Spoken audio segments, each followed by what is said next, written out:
Welcome to Horticulture, where a group of extension professionals and plant people talk about the business, production, and joy of planting seeds and helping them grow.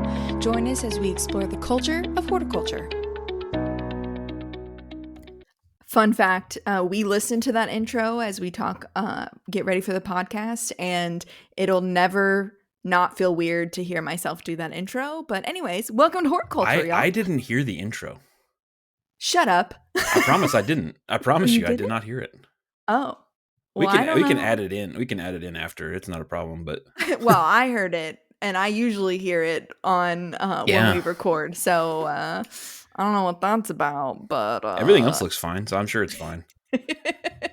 As you can probably figure out by this point, we are filling in for Ray and Jessica, who are out for, again, various reasons, various wonderful reasons, but they will be back with us soon, and I am covering the technical part of things, and or if something goes wrong, it is my fault. So we're rolling with it. We're rolling with the punches here, guys, because that's what horticulture is, just rolling with the seasons, rolling with the punches.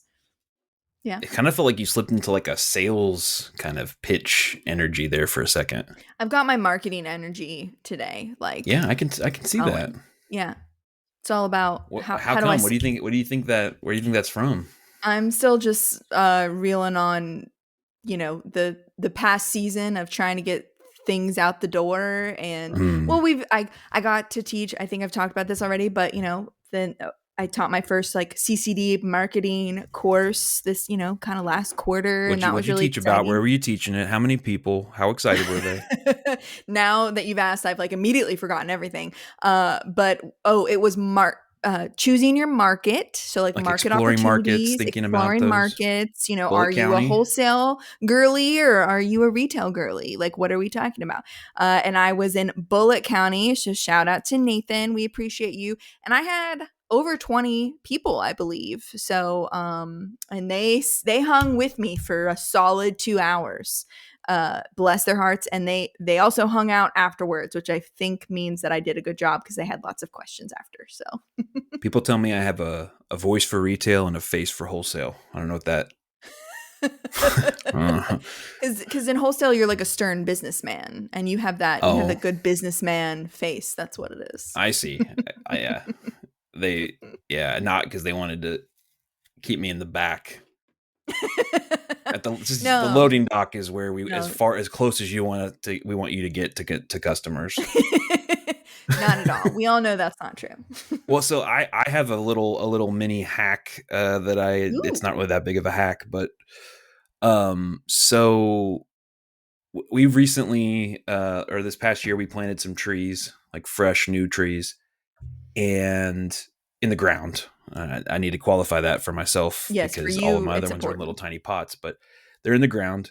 And I was trying to figure out a way. We've talked about before with trees, you kind of want to give them a slow, gradual watering, but deeply, periodically. Right. And so they sell these tree bag things where you can fill up these things, and it's like a donut shape kind of. You put it around the tree, and then it'll slowly drip out water. You can also obviously get drip tape. And I'm not an overly frugal person, but I've been trying to challenge myself to not buy new things if I can try to figure out something else, just for various reasons. And so I had this old brewing bottling bucket from when I was brewing beer. If you're not familiar with that, it's also what's that? I remember that phase of your life. Yeah, it was a different time. And so it's like this, got a little spigot on it.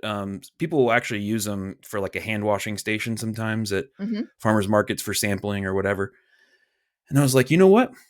I'm going to use this. And so I take the little bucket out there. I sit it at the edge of where I'm going to water, on the mulch thing, fill it up with some water. And then I just turn that spigot on so that it just lets out a little bit of water, just a little flow. I love it. Thank you. It's only in one spot. Are you moving the bucket around occasionally? Yeah. Or every time you water, it's a different side of the tree? Yeah, different side of the tree each time. Okay. They're pretty small trees. Yeah, they're not blueberries, so it's not as important. Correct.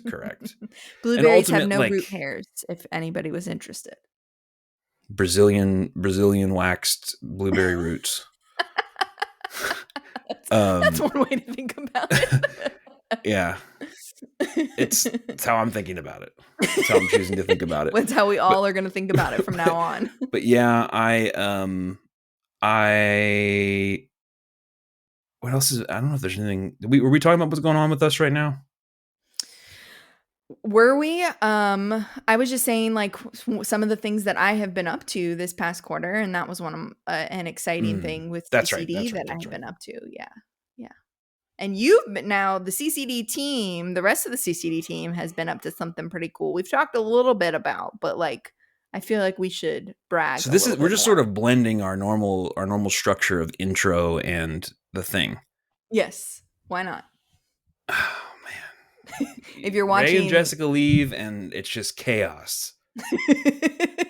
Alexis is just I'm not giving her enough structure to push back against.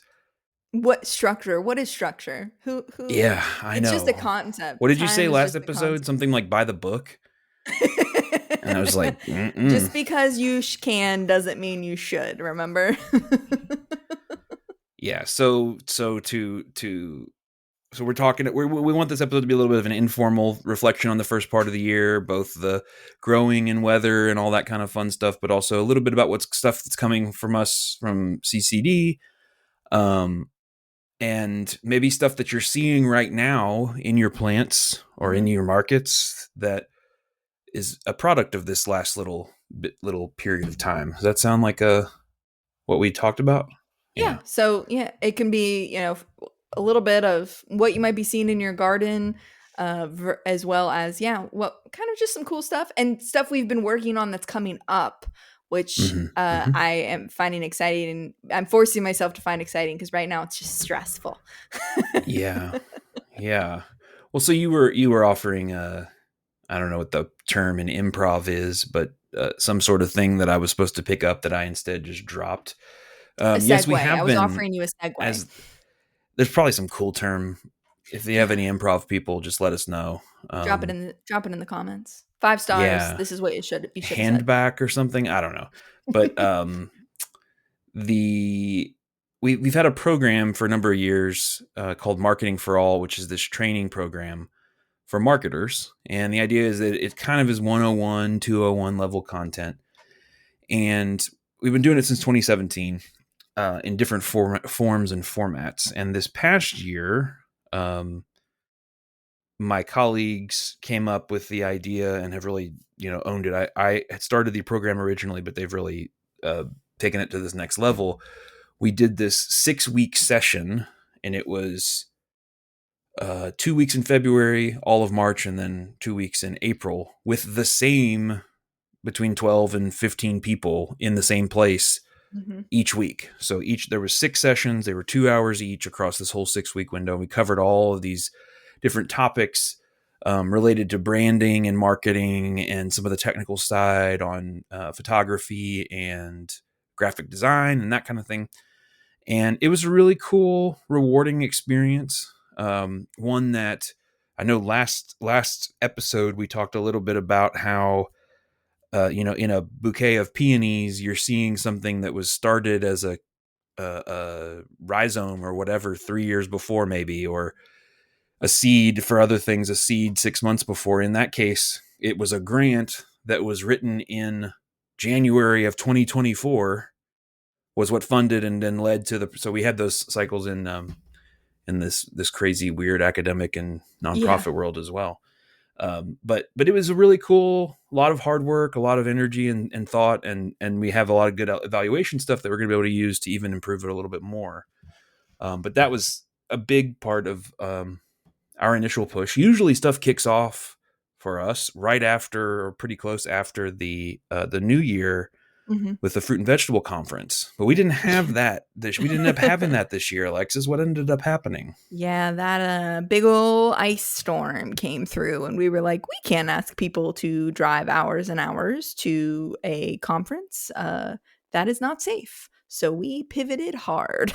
And I think it was the first cancellation ever in the, 30 years this has been going on? 20 years, something like that. The Fruit and Vegetable Conference has been happening, but it was absolutely the right move there. So we pivoted online into videos. So that was an interesting take. And one thing, yeah. Any thoughts on like that from fruit and veg? I mean, that it just feels like it was a year ago, even though it was a couple months ago, and we're still like looking at data and planning based on that. Like we just the cut flower working group extension group met today actually and talked about what we saw based on the videos we did and the Zoom talks that we did to kind of like make up for that with people and what we wanted to do pushing forward. So like we're already planning for next January for that based on feedback and more feedback we want to get. But so that's sort of where I'm thinking, but it feels like that was literally a year ago and it was just a couple months. I mean, it is May, almost June, almost Yeah. half a year ago. I feel like I'm in we've kind of completed what we needed to get through and now we're back into planning stage. I feel like that's where I'm coming up on my 1 year anniversary of being at starting at CCD. So Woo! this is my first experience as a CCD person in May, and that's been interesting. But I'm excited. I want to tell you, I'm just gonna jump the gun. So um a mechanical weed control field day, the first Kentucky mechanical weed control field day, which is based off of a field day in the Midwest that's been happening for many years that I was able to go with some other technical advisors from Oak and take some farmers and some cool people up there thanks to some SARE monies. So thank you, Brett and SARE, for those monies. But we were able to go up and see some really cool uh, equipment that people can use, whether they're organic or not, for weed control. And I mean, we saw everything from like, $100,000 plus robots that weed your fields, really large tractors, all the way down to just some new cool hand tools that are available. And we said, you know what? We have a lot of new growers. We have a lot of, mid to experienced growers who maybe are ready to level up, but need more help in they want to level up, but they don't have enough people or funding to hire more people for weed control, stuff like that. And we want to focus on specialty crops instead of because we also saw things for corn. So we are doing the Kentucky Mechanical Weed Control Field Day on September 23rd at the Horticulture Research Farm in Lexington. And so I am putting a shameless plug out there that if you are interested in that, we are going to have it'll be an all day thing. We'll have lunch available. So in the future, I'm working on getting a registration page up. You can sign up and register, and we'll drop that in the show notes in the future. But if that sounds cool to you and you'd like to know what's available out there from hand tools all the way up to some larger four-wheel tractor devices for specialty crops, we are going to have a field day that you can come like see all that stuff. You can try a lot of that stuff as well, and I'm really excited about that, and I've got a cool team I'm working with to plan. So shameless plug. Well, What why look at September. why might someone want to mechanically control weeds? Because Well, you say control weeds, you mean yeah, kill them or yeah, generally slow them down to such an extent that they don't become a problem for you. yeah, yeah, And then if you because were going to do it mechanically, what is that like? You just sort of going through the motions, no light in your eyes anymore. It's just mechanic, or is there something? I don't know. What does that mean, and why would you maybe mechanical want to do it? versus like spraying. So a lot, specialty crops cannot be sprayed the same way that we have Roundup Ready corn and soybean, for example, right? So you can spray Roundup right on those and kill all the weeds around them, but you don't kill your crop. We don't have that in specialty crops, watermelon, vegetable, flower, whatever.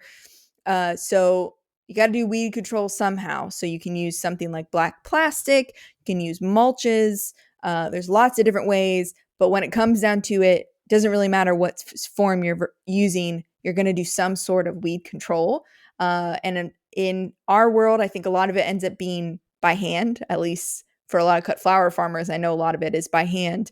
Um, which is a form of mechanical for sure. But if you're wanting to elevate that to maybe a walk behind tractor like a BCS or a Grillo, or maybe you're at a couple acres and you're wanting to cultivate those weeds in between your rows. So you've got 2 rows of lettuce, of head lettuce in a bed, and you can use a something called a finger weeder or a basket weaver to get right up close to those plants and kill all the weeds right up close to them, but not the plant itself. And so it's very helpful for people who are maybe wanting to expand an operation in a way that makes sense for them without a bunch of people.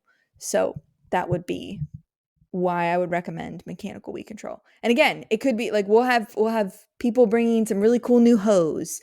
So it doesn't have you don't have to be at the scale that you want a 4-wheel tractor, but maybe one day you would, or a 2-wheel tractor even. If you're just at a walk behind wheel hose stage, we'll have some of that. We'll also talk a little bit more about like solarization and things that you can do that don't even necessarily require something with a wheel on it to help with. So I'm very excited. We're planning. It's pretty crazy right now. That was a really good fill while my microphone stand exploded. Did Um, it just like, did you move it? Or I was trying not to watch you and lose track of what I I was was like saying. making a slight adjustment to it, and the bass just blew up. So, um, yeah, I think I do think that weed control is like one of those keystone issues of Hmm. sustainable agriculture moving forward. Yeah. I think it's one of the, I won't call it dirty little secret, but one of the unspoken tricky things with organic agriculture, for example, Hmm. is that, herbicides just logistically are a pretty elegant solution to a lot of weed problems. Yeah. And in general, if you're not doing mechanical weed control, even if you, I mean, even if you are, if you're not doing automated or Hmm. higher level, you are probably paying a laborer to go out and remove the weeds in some way, or you're using a lot of plastic to Hmm. block the weeds from germinating, both of which Hmm. have sustainability related concerns, we'll Hmm. say. And so I think Or it's a you're, real, so go ahead. yeah, or you're tilling the soil like a Mm. lot. And we all know how that is for, We don't all know. microbiomes. Oh, well, that's a whole other episode now, Brett. So we've Yeah. talked about But soil before, but there are people who would be critical and concerned about a lot of tillage and its mhm, impact on the soil structure, mhm, including the micro and macro life within the soil. mhm. Fair to Yeah. say? So maybe we can do a hot button issue episode later on, including one talking about I w- tillage. that's yeah, that's a fascinating one. I love that. We should bring on Sarah from Oak and get her kind of point of view, since she works with a lot of organic farmers who are very concerned about their soil health and kind of ways they mitigate that while still having to do tillage because they can't use herbicides, or they want to use less plastic because again, Right. sustainability issues of it all. So organic and sustainable are not always synonymous, although that is the goal, I would Yeah, say. there's so For many, yeah, so Yeah. many interesting Nobody tensions at me there. for that. I said that that is the goal, but it's not always synonymous, Yeah. okay? I think anyone who's realistic and serious about the conversation would acknowledge that for sure. goes Yeah, I goes think, all the well, ways. and like within certified organic standards, almost all of the systemic herbicides are not allowed. And Mhm, so organic producers don't have the option of going out and spraying some dicamba or some mhm, Roundup or 2,4-D or whatever it may be, onto, and they're also the genetic engineering component of mhm. a Roundup ready corn or soybeans or whatever. Again, not allowed. Right. Therefore, as a result, you can't do the same thing. And so that's part of the reason why the partnership with Oak, but it's also something that is really, really useful and um, a smart thing for any producer pretty much to be thinking about. Oh, And in yeah. Kentucky, we have so much water that like weeds are a major issue for us that, Mhm. it's, It's I would, bad. yeah.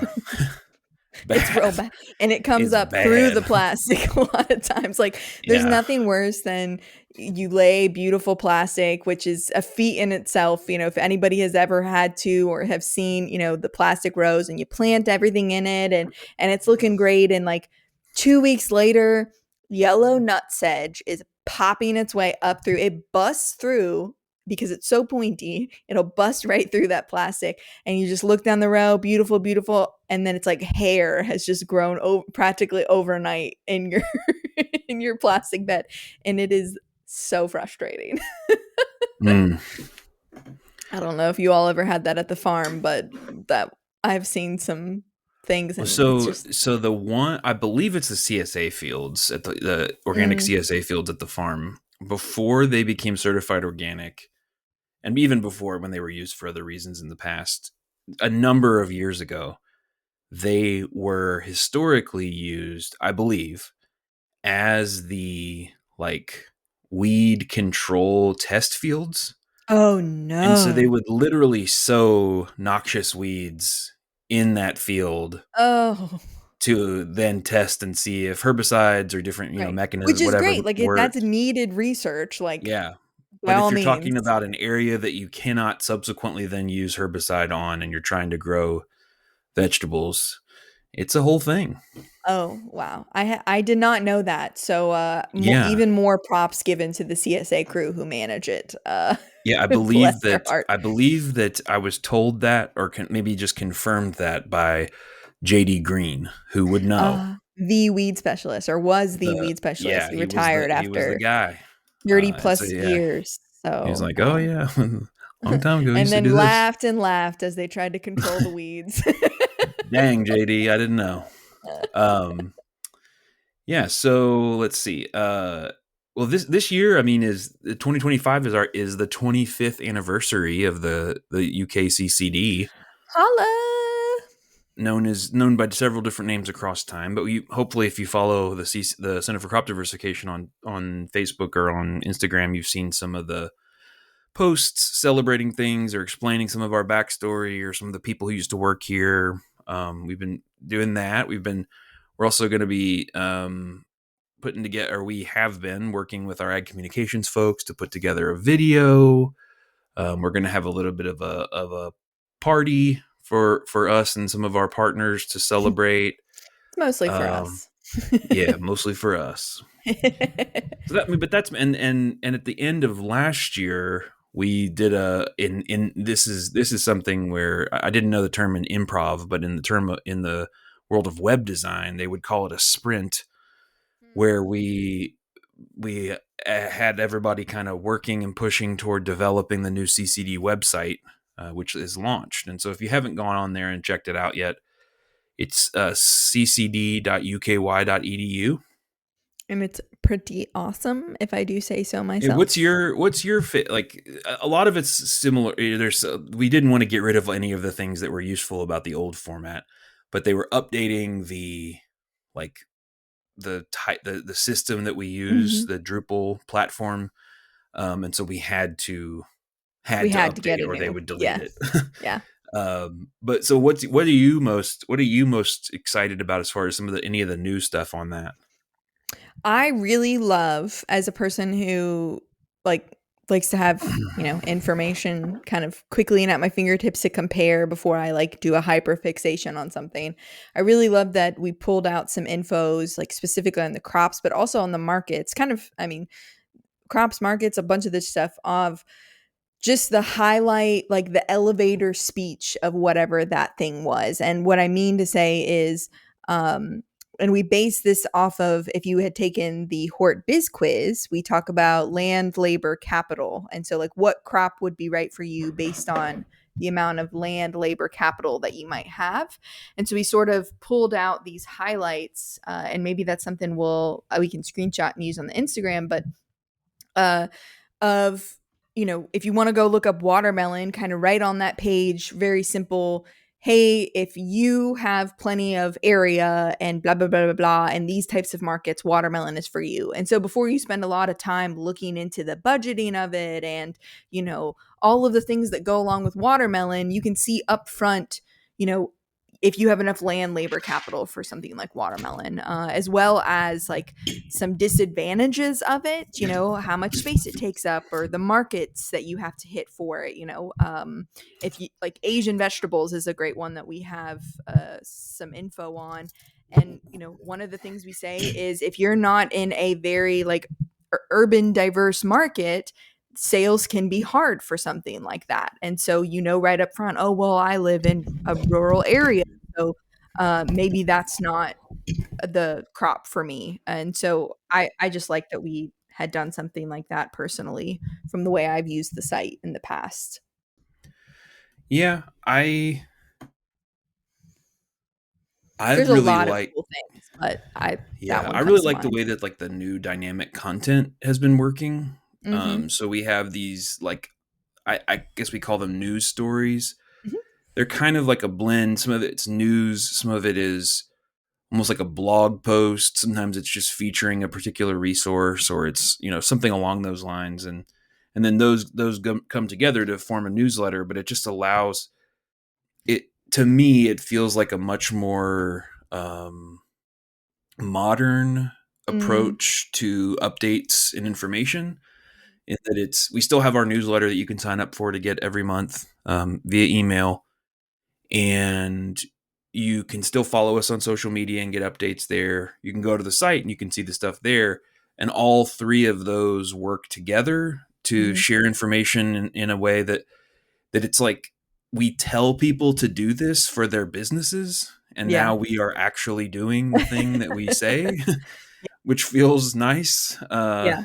And it just the old platform didn't really work for that, and we are at the mercy of whatever's available to Mhm. us from the university. But Yeah, yeah, and that's it, the thing it about does it that. gives it a voice to something, like because the members of CCD are usually the ones writing it, and so I might, for me, I might be talking about the irrigation videos and the irrigation stuff that yeah, you just go click on that page and follow along, but it's sort of like me giving a voice to like if you're doing this, I love using this publication, or this video is really helpful for specifically this kind of stuff.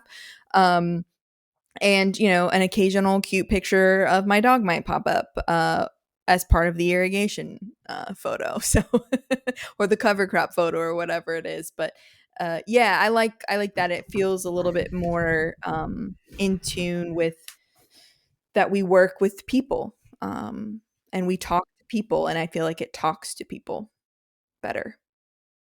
Yeah.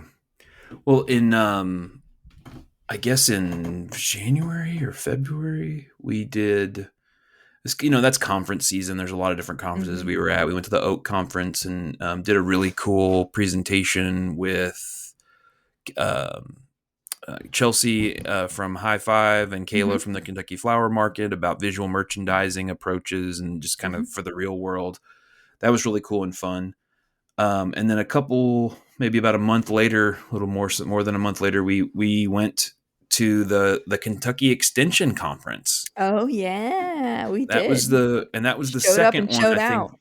Yeah, the second one that I had been to. And we led a couple of sessions, participated in a bunch more. What did you all talk about? uh Or we were on we were on a thing together. What did we talk about? Yeah. I would say we as a CCD team presented.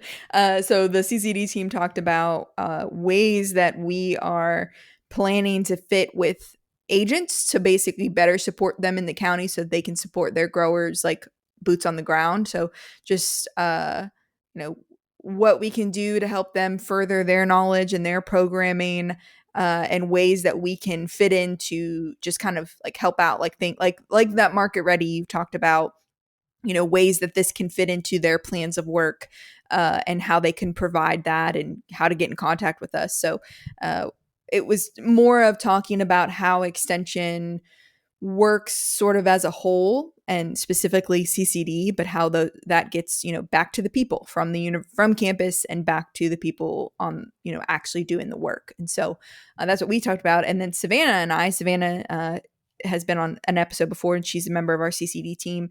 Joined a couple other extension folks in the cut flower world, just kind of talking about the Kentucky industry, how it's grown, how it's changed, what's coming, and what we're doing about it, and got some feedback as again from those agents actually in the counties working with farmers on what they're hearing as being needed and valuable.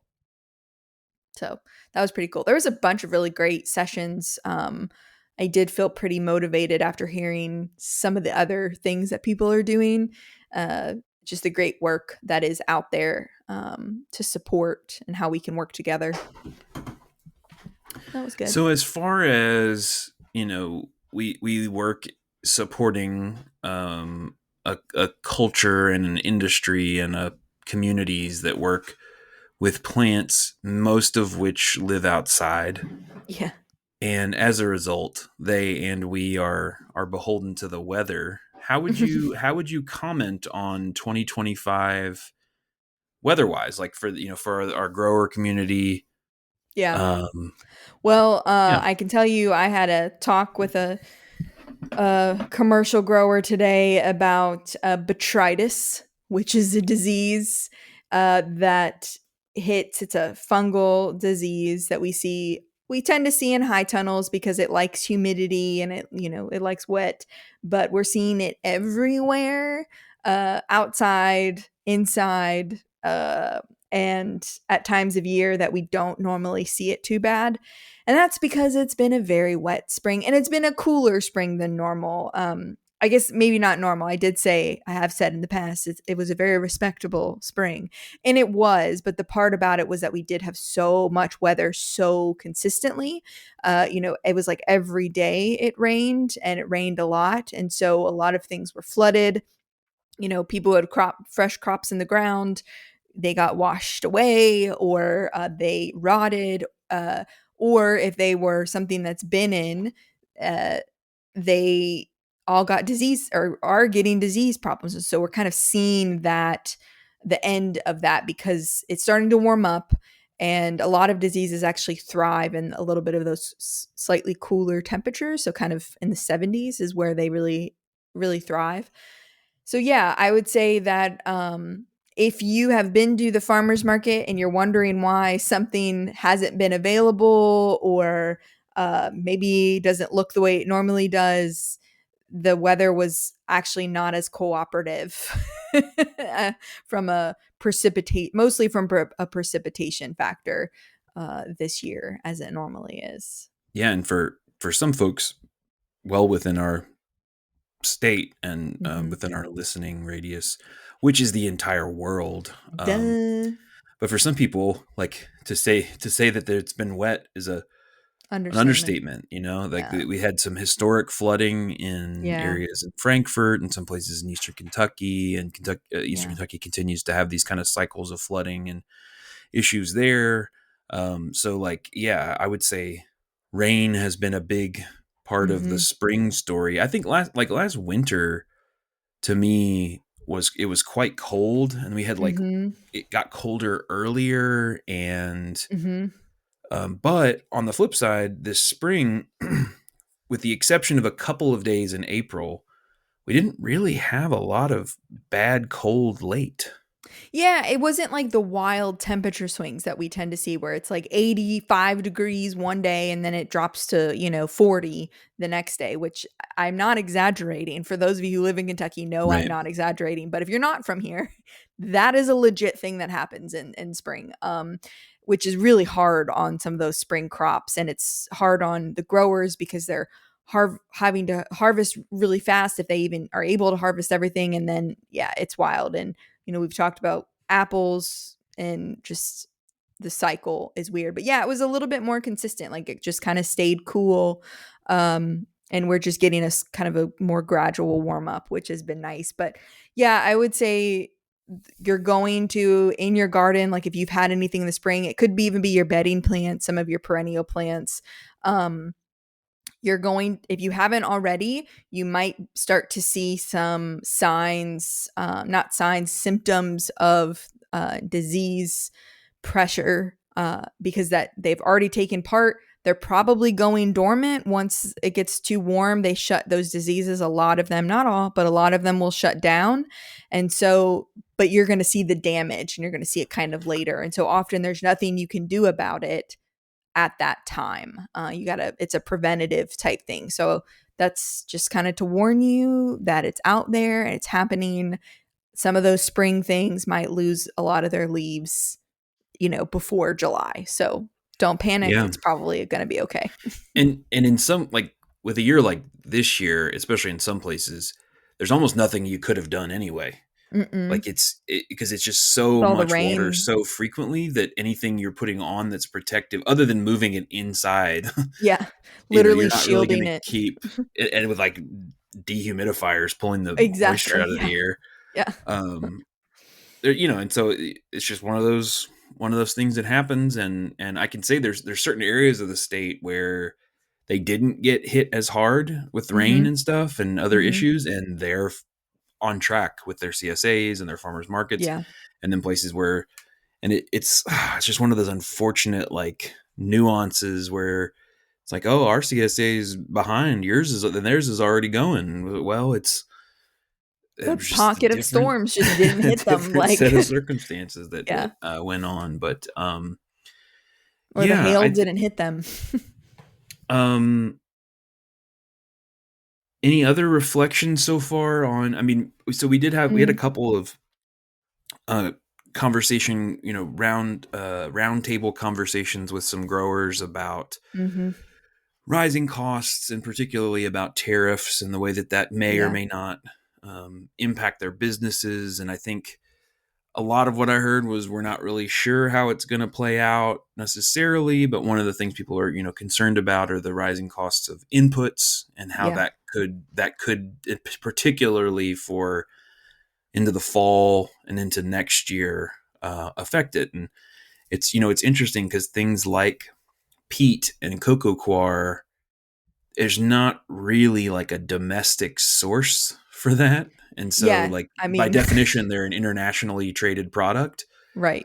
as opposed to something like, I don't know, what, Peat leather. bogs filled or formed what, like thousands of years ago plus. So Yeah. we can't really just like come up with that. We can come up with alternatives, Yeah. hopefully, if needed, and definitely should, because peat bogs are, special. But yeah, it's not a thing that we can do if we And tried. the amount of interfacing that our industries do with these global trade Mm-hmm. channels are really variable. So Mm-hmm. some groups, some organizations, some farms, it's like very, very in touch and plugged in with Mm-hmm. this, and others it's kind of like, well, maybe my trays are going to be more expensive next year, or I'm Yeah. not going to be able to get certain Yeah. bulbs or certain varieties of seed or something. But it's, yeah, I mean, that's definitely, um, we are grant funded, and so it's Mm-hmm. been a wild time for that as far as not knowing if stuff's going to be funded, and that kind of thing. That's been part of it, part of our reality. And Yeah. but we just keep kind of moving Trucking towards forward. the mission. Alexis was named outstanding extension specialist for the Kentucky Oh. Association of State Extension Professionals. Yeah, and she's been Brett lording writes a lording it really good, over he likes everyone. to lie. Mm. I He love to lie. nominated me. I did take a brief break from lying to write that, but yeah, she's been lording it over us ever since. But we're I proud to basically have her on just, the yeah, team. I just take it with me everywhere, and I bring it out and I put it in the chair next to me as if it was a human. And I'm like, no, no, I'm sorry, that seat's taken. Uh, with, with my award sitting in it. This is where the award goes. Um, Do you have an award? When you have an award, you can have a chair. you can have a chair for it, but not this chair. There are many like it, but this one is mine. So I guess, I mean, you mentioned the 1 year coming up on the 1 year anniversary Hmm. working with CCD, and I'm curious. The podcast has kind of been. I mean, there's some continuity to some extent, but like this, it's been the one constant from your old Hmm. job to your new one. What's been your, not like, oh, it's good and whatever. Nobody cares about that. I want to know more about like what's been surprising, or how has your role changed or shifted, or like what do you think, how are you thinking differently now than you were Mm, before? yeah. Yeah. I think my brain has opened up. So as an agent, you're thinking big picture and at the same time thinking very like micro scale with someone coming in the door with a leaf in their hand and they're saying, do you know what's, on my maple tree? Or, a grower calling you and saying, can you come out and check out my watermelons? And so, uh, you know, very important things, but, affecting one person in that way, and versus what I do now, I think is so much big picture to affect, though, like, but instead of affecting one watermelon farmer, I'm trying to make 100 watermelon farmers, more successful. And so, thinking of it in that range. And then even, what CCD does is so much more towards the marketing side, which is, fine. And it's the marketing and budgeting and economics of specialty crops. And there is production obviously involved in what we do, but we are more of the champions. I feel like we're production champions of other people doing the actual like thing. And I mean that, like, we have a vegetable specialist, we have a fruit specialist, we have these greenhouse specialists, we have all these people who are very specific. And I think CCD is a champion of them and making sure that their information is getting out. Maybe we make cool graphics that make it make sense with the farmers, or we help, them market those plants that the vegetable specialist is teaching them how to grow, right? So it's, which is weird for me because as a horticulturist and a plant person, so much of what I did was more on the production side and answering those really production based questions. So I do miss that. I miss teaching more regularly is really nice. I love talking to people about how to do something, and maybe that's just my my need for acceptance and appreciation. I don't know, but so it is much different not being as public facing. But it's been good just to be able to think on a more macro scale of how something can affect a lot of people and what are a lot of people's needs and how do we approach that versus, one or two people's needs in a county. So that's been fun. It's been a good change. I think my brain was already working towards that with a lot of the stuff that I was doing, so just kind of accelerated that plan a little bit. That's an interesting way of framing it, and I think in some ways the way that we think about what we're doing is very Mhm. similar to the agents, but the Mhm. scale and scope, which is what you're pointing out, is what's Mhm. different. Yeah. But I think that in the case of a lot of the campus and state-based people, statewide people, it's both the scale and the way they think about it that's different. Mhm. And what I'm getting, or what made me think of is, I want to say that there was a book. It was a book I read many years ago, and it was about a white whale and a man's quest to. No, it wasn't about that. It was Wrong book, about wrong book. kind of talking about imagining a future where college majors are no longer disciplinary, and instead Mm. they're organized around like problems or Mhm. issues. Mhm. So you wouldn't major necessarily in engineering. Mhm. You might actually major in something like water. Yeah. And so then it's more of an issues based thing. And it makes me think Mhm. about the way that we approach stuff is that like the specialist people are very disciplinary. And I mean, obviously we have a disciplinary bent, but we're Sure. like so much more oriented to the problems themselves, the concepts Uh-huh. and problems themselves. Yeah. And even thinking about how to solve them from like a grower perspective, which feels there's like a lot of kinship with the agents in that regard. Yeah. But we don't have a queue of people expecting us to solve their problems right then and there, Right, which exactly. allows us to think a little more strategically. But that, yeah, I like that. I like the way you described that. Oh, well, thanks. That is what I have noticed. So it is. I say I'm the horticulture specialist with no specialty Mm-hmm. in the department, Mm-hmm. because I think they all, except for maybe Sean Wright, although over the years Dr. Wright has been on the podcast before, and he's sort of the specialist of everything that no one else wants to take. Mm-hmm. And he's very good at that, of these kind of niche crops and herbicides for specialty crops and stuff. But so he's excellent of that. And that's where I'm kind of like, I don't know what I'm the specialist of, other than they say I'm just the CCD specialist. And I'm like, okay, sure. Yeah. Well, I mean, makes me think of our last episode and just the way that the real way that most of the enterprises in this state overlap is that they have lots of different components going on Mhm. in different ways, and they're Mhm. thinking about it as like as a system. Mhm. And so like I could think of your, it's like you're a specialist for, horticulture, Si farm-based horticultural systems thinking Yeah. or something Yeah. like that. And that's really necessary because the diversity, I mean, there are people who grow just vegetables or grow just one type of vegetable, Right. but for every one And of they're those, there's dozens who have fruits and vegetables and Yeah, flowers or and yeah, and, like, even 20 different vegetables and, how many yeah. markets are they selling them to? And those are all different, as we've talked about before, and, the last episode talking about different markets and what that means, and yeah, so that feels right. Horticulture systems, I like that. I'm gonna play Well, with that.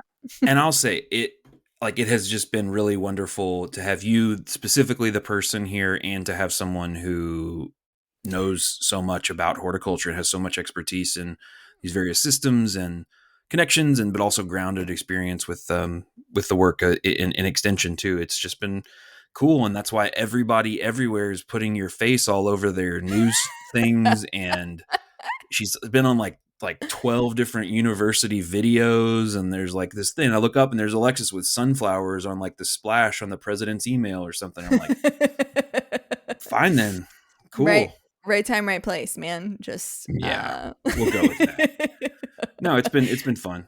This is just the Any episode of cool things that about me. That's what the that's what so the title's gonna anything be. anything you're looking forward to in the next little bit? And one more reminder of when is that mechanical weed that thing? You cannot get it right.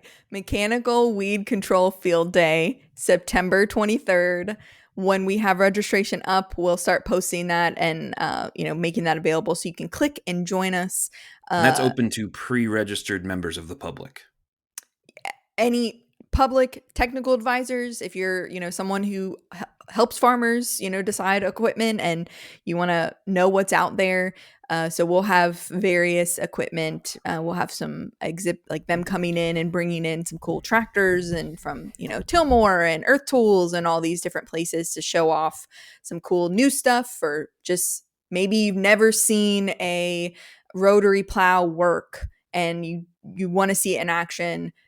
It'll probably be there and you can see that and talk to people who have used it. And yeah, so it'll be good. And there'll also be like someone from Sarah will be there.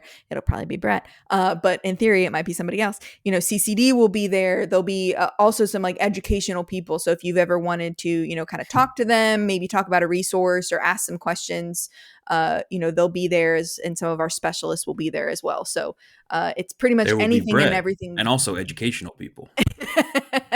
There will be Brett and also educational things, correct. Brett will be droning on into the And a really abyss. good Kentucky Proud lunch.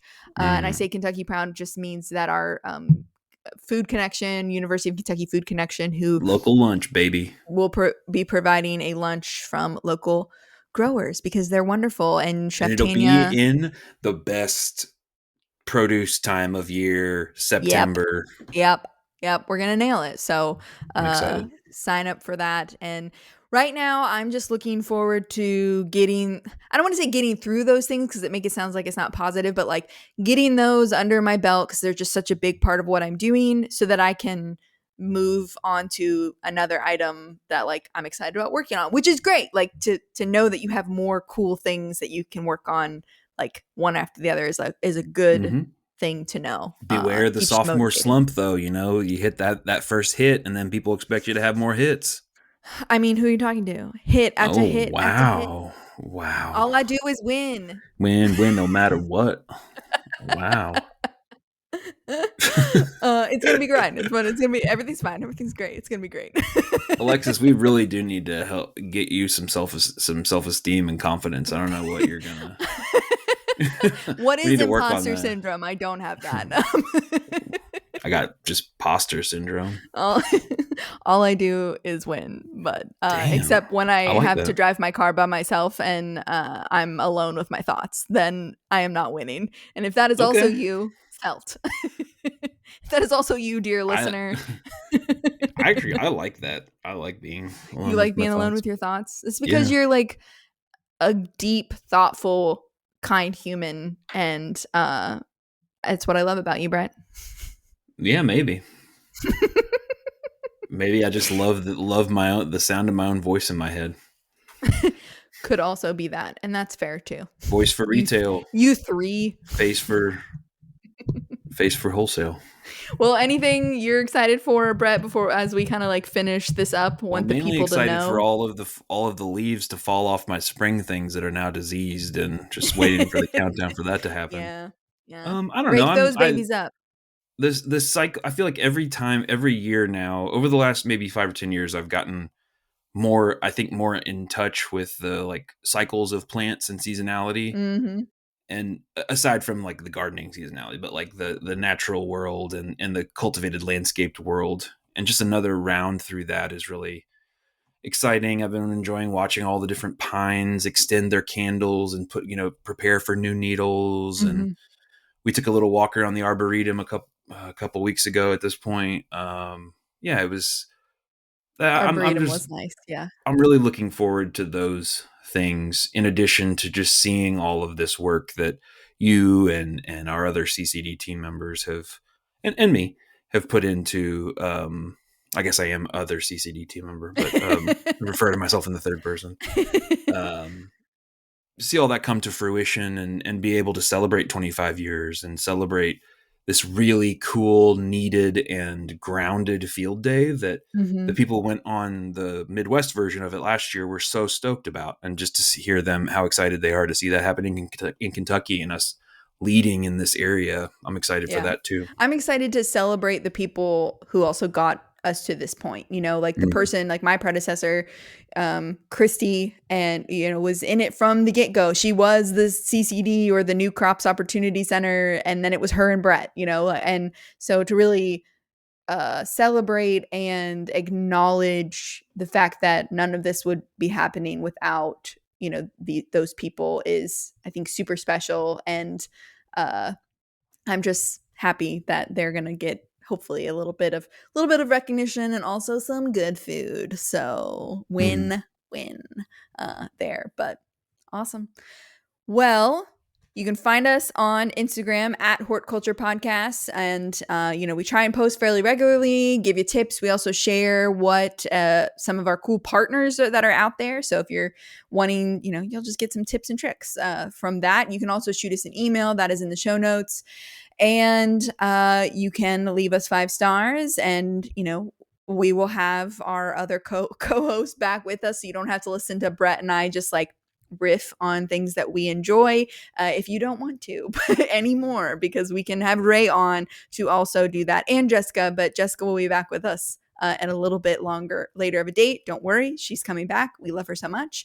And we also love you so much, and we appreciate you guys being here and listening and giving us ideas, sending us emails, and saying, you loved it and you want to hear more. We're very grateful to you for being here. So have a great one.